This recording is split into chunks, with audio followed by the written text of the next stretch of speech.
We continue now at the top of Daf Tube Beis in Mesechet Kesuvos. This is Kesuvos Daf 98b. On the previous Amud, the Mishnah had said, let's say the wife, she sells property that is worth 100 for 200, and she has a ksuba that's worth 200, so she's collected her entire ksuba. And the Gemara asks, why should that be the case? We should say that she keeps the profit. And to that, the Gemara now answers, Kan Shona Rebbe. Here in our Mishnah, Rebbe teaches us as follows: Hakol lebal hamos. When you have a profit type of situation where there's an agent involved, it actually goes to the person who has the money, who owns the money. Rashi says, Hakol lebal hamos, hasholeach shalucho lashuk laschora. Somebody sends his messenger, his agent, to the marketplace for business. V'lokach bezul, and he's able to find good deals, get it cheap. Hakol lebal hamos, all profit goes to the bal hamos, meaning to the person who sent him, not to the shliach. V'lomatzi lememar anar vach. Can't say the profit is mine, so it's the same thing really over here. In this situation, this wife, she's really acting as an agent of the Yisomim, and therefore she cannot take the profit for herself. It goes to the bal hamos, it goes to the Yisomim. Kedetanya, as we learned in a brayso, hosifulo achas yisera hakol shliach. Let's say they add on something, so that goes to the shliach. Divrei Rabbi Yehuda. That's what Rabbi Yehuda says. Rabbi Yossi Omar Chok, and Rabbi Yossi says that they divide up whatever the extra profit is.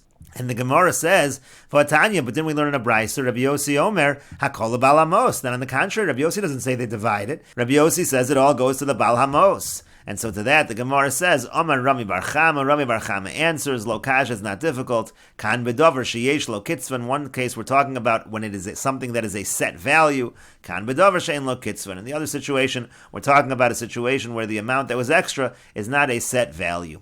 Rashi over here explains, Kedetanya, as we learned in a brayso, the Ika plugsa de tanoi b'ham milsa. The point of the Gemara is not that the brayso exactly supports Hakol bal hamos, but it's that there's a machlokas tanoim with regards to this issue. Umaskana shaminan devidover she'ein lo kitzva. At the end of this, we'll see that when there's something that's not a set amount, islay le Rabbi Yossi, that's when Rabbi Yossi holds Hakol bal hamos. It all goes to the bal hamos. V'sasam lon Rebbe mas nisan dehacha ke Rabbi Yossi. And Rebbe in our Mishnah, who also says it goes to the bal hamos, to the Yisomim, that's like Rabbi Yossi. The Masnisa Nami Davar She'in Lo Kitzvahu. Rashi points out, our Mishnah is also considered something without a set value. The Chol Karka Nimkar Ba'omed Zeb Pachos V'Zeb Yoker. The point is, when you sell land, you're always doing it with a bit of an estimation. Some sell a little bit for a little bit less, some sell for a little bit more. That's something that's called a Davar She'in Lo Kitzvah. There are some things that are always set, that are always sold for a set price, and some things that are not like that.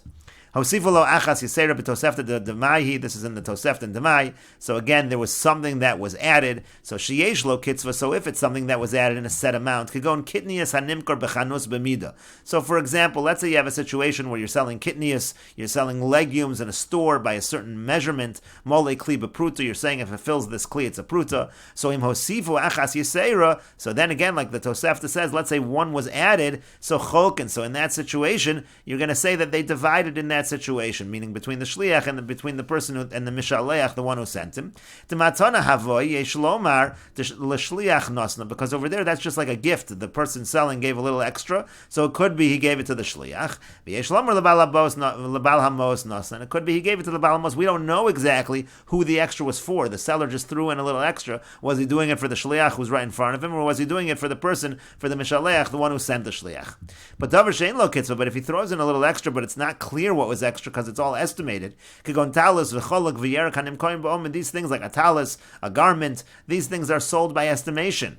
Sometimes you'll sell a little cheaper. Sometimes you'll be very exact as a seller. So there, everything has to go to the bal hamos, the mishaleach, because that's all part of the sale. He's not giving a gift. So that's why when it comes to something she'ein lo kitzva, it goes to the bal hamos, and in this case as well, when it comes to the karka, it has to go to the bal hamos, it has to go to the Yisomim. And the Gemara continues, Amar of Papa, Rav Papa says, Hilchisa, the halacha is, Davar sheyesh lo kitzva, that when it comes to something with a set amount, chokin, they divide.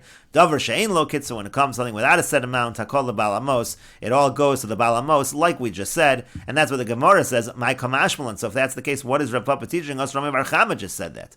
And the Gemara says, Shinuya d'shaninan shinuyahu. Rav Papa is just teaching us that the answer that was given by Rami Bar Chama is a good answer.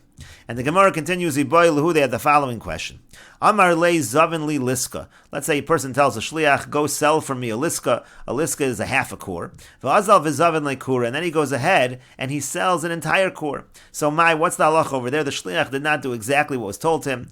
Mosif al devarafu. So do we say that really he's just adding on to what was told for him to do? Veliska miyokani, and at least the liska, the half a core, that will be a good sale. So he sold a little extra. He did something not supposed to do in terms of the extra. That won't be a good sale. But the original, the liska, will be a good sale. Odilmor maybe ma'avir al devaravu. Maybe we say no. The shliach is really going against the instructions of the mishaleach. Veliska nami lokani, and according to that, the liska also would not be a good kinyan.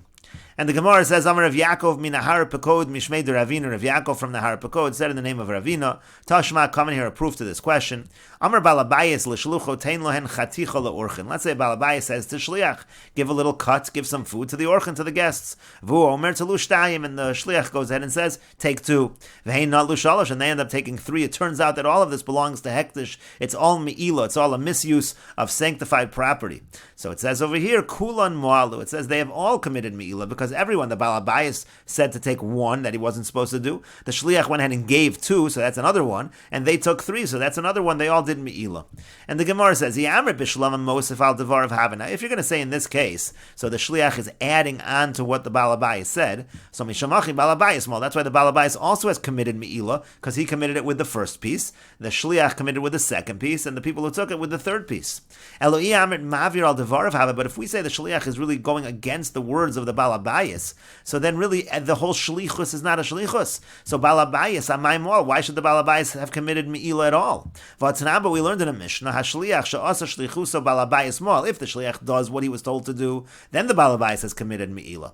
Lo asa shlichuso shliach, but if the shliach did not do his shlichus, so lo asa shlichuso rather, if the shliach did not do his shlichus, so shliach mal, then it's only the shliach that committed the me'ila. And so therefore you see over here, it seems that we're saying it's mosif al devarav, that the shliach added, but the original thing that he did is going to be effective. And to that the Gemara says, and here what is the case? The Amar luhu tulu achas midaito shel Balabayis. The shliach, he doesn't really go against the words of the Balabayis. He says, take 1 and do that. That's what the Balabayis told me. V'achas midaiti, and take another one. That's from my own thing. I'm doing that. V'shaklu inu tlas, and they went ahead and took 3. So there, the 1 really was a good, effective shlichus, and therefore the Balabayis is mal. On the second one, he made it clear. The shliach made it clear it was from him, so he was mal. And then they took 3, so they were ma'al as well.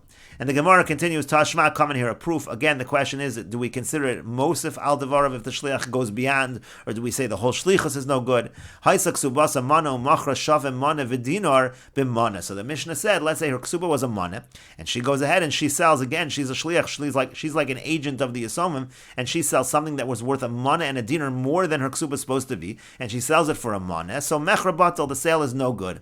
And so the Gemara now wants to understand what the Mishnah is saying. My lav, is it not? The zavin shavim mana v'dinar b'mana v'dinar. That what she did was she sold a mana v'dinar for the right amount of money. She sold it for a mana and a dinar. That's how the Gemara understands right now. Umay b'mana. And what does the Mishnah mean when it says she sold a mana and a dinar for a mana? It sounds like she sold it for less than it was worth. So the Gemara understands that means mana shalah. It just means b'mana, meaning she sold a mana and a dinar for a mana and a dinar, but that was with the mana that she was entitled to. She was entitled to a mana, and she went a little beyond, and she sold a mana and a dinar for a mana and a dinar.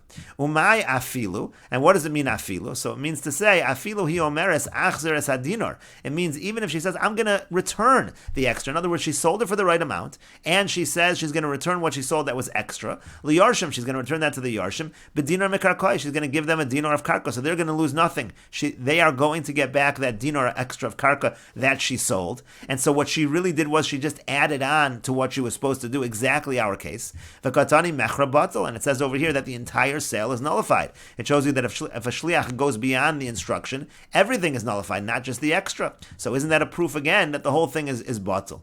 And the Gemara says, Amar Rav Huna Breder Rav Nasan. So Rav Huna Breder Rav Nasan says, no, that's not the explanation of the Mishnah. The explanation of the Mishnah is bida ozil. The explanation of the Mishnah is when she sold it for less. We'll take a look at Rashi over here. First of all, b'mana shalah kalamar b'shvil mana In other words, she was entitled to a mana from the ksuba. That's what she was supposed to receive, and she went ahead and she sold a little more property for the right amount. And Rashi continues, Umaya afilu hi omeres. What does it mean in the Mishnah when it says even if she says? Rashi here has a slightly different girsa than the Gemara. The Gemara was Umaya afilu, and what is the afilu in the Mishnah? And the Gemara explained, afilu hi omeres achzer tadin liyarshin b'dinar merkakoi. Even if she says, I'll return the dinar as land. Rashi over here explains, Umaya afilu hi omeres pshita dal karchach shel yisomimhu. In other words, if she sold land for a mana and a dinar, and that was worth a mana and a dinar for a mana and a dinar, of course she has to return the extra dinar. That doesn't belong to her. So what's the afilu in the Mishnah? And so to that, the Gemara answered, dinar mekarkoi. She's not just returning the value of the money, she's returning land. Achzir ve'ekna mina lokeach shave hadinar v'achzirena lahem. She's actually going back to the lokeach and saying, let me buy back that extra dinar I sold you, and let me give it back. I'm going to give back the exact land so that they don't lose anything. And so then the Gemara said, that's not even what we're talking about over here. Bidda ozel, we're talking about the fact she actually sold it. It was a bad deal for the Yisomim. She sold it for less than it was worth. Umisham hachi machar batal. That's why her sale, the mecher is batal. That's why the sale is batal. The tasa shemachar shavamana v'dinar b'mana, because she made a mistake. She sold a mana and a dinar for a mana, and we will continue with this discussion in the next video on Daf Tzadi Tes Amud Aleph.